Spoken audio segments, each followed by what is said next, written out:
Oi pessoal, hoje eu quero começar uma nova série aqui no canal sobre filosofia da ciência e hoje eu quero falar sobre o seguinte tema: indutivismo versus falsificacionismo. Primeiramente, eu queria explicar sobre o que foi o positivismo lógico. No início do século XX, surge uma corrente na epistemologia chamada de positivismo lógico, começando seu núcleo inicial no Círculo de Viena, na década de 1920. Esse movimento, por mais que tenha sido criticado constantemente durante o século XX e XXI, ainda exerce grande repercussão entre cientistas, mais do que entre filósofos. Tais epistemólogos do positivismo lógico quiseram propor uma visão de ciência cujas bases eram o indutivismo. O método indutivo funciona de maneira diferente do método dedutivo, que constitui a lógica. No método dedutivo, as conclusões seguem necessariamente das premissas, pelas regras da lógica. Já no método indutivo, mesmo que as premissas estejam corretas, a conclusão não é necessariamente verdadeira. No próximo slide vamos entender melhor essa questão. Aqui nesse slide eu quis dar exemplos de raciocínios indutivos e dedutivos. Por exemplo, vamos observar esse raciocínio indutivo que eu coloquei aqui. Se eu parto da premissa de que quase todos os vídeos de filosofia são chatos, e que este é um vídeo que trata de filosofia, não se segue necessariamente que esse vídeo seja chato. Esse é um exemplo claro de raciocínio indutivo, porque mesmo que as premissas estejam corretas, a conclusão não é necessariamente verdadeira.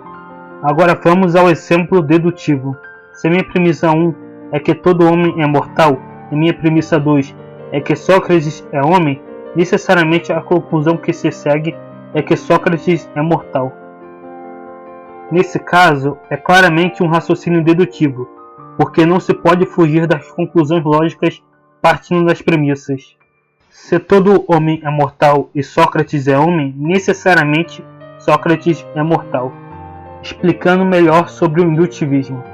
Para o indutivismo, a ciência começa pela experiência, partindo de observações singulares para proposições universais.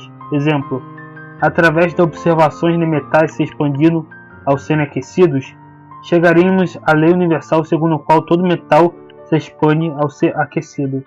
Quanto mais metais fossem observados nessa condição e em circunstâncias diferentes, melhor. Contudo, quantas observações são necessárias para afirmarmos peremptoriamente que todo metal ao ser aquecido se expande? Não há contradição lógica alguma em se dizer: todos os metais que havíamos observado até agora se expandiam a serem aquecidos, mas acabamos de encontrar certo metal que não se expande. E quantas vezes um experimento precisaria ser refeito para se tornar lei? 100 vezes? 1000 vezes?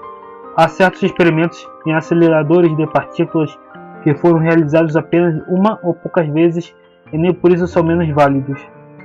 Então, como vemos, o indutivismo acreditava que, observando um fenômeno diferentes vezes, você podia extrair dele uma lei e uma proposição universal, como no exemplo do metal que se expande. Observando esse metal diversas vezes, você poderia extrair dali a lei segundo a qual todo metal se expande ao ser aquecido.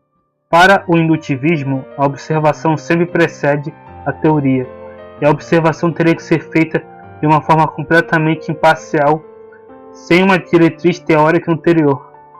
Muitos filósofos da ciência discordaram dessa opinião.